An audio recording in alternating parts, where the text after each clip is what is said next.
السلام عليكم. النهارده هنتعلم ازاي نحافظ على البقوليات بتاعتنا من التسوس ايا كانت ايه هي البقوليات.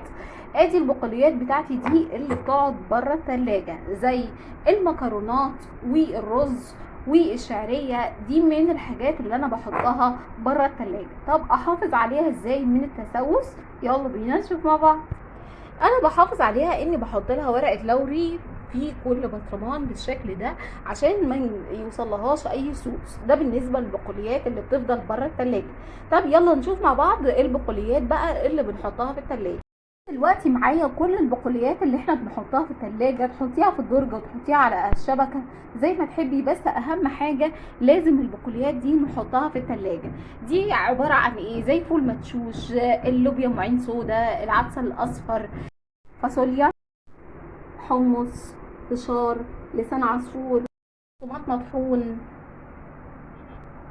والبقسماط الكريسبي، ردة. الحاجات دي كلها بتسوس بسرعة جدا. وكمان معايا النشا، طبعا من الحاجات اللي بتسوس بسرعة جدا بره، فلازم كل الحاجات دي يا اما نحطها في الدرج يا اما على الشبكة عشان نحافظ عليها من التسوس. يا رب تكونوا استفدتوا من الفيديو، واشوفكم على خير في فيديو جديد. السلام عليكم ورحمة الله.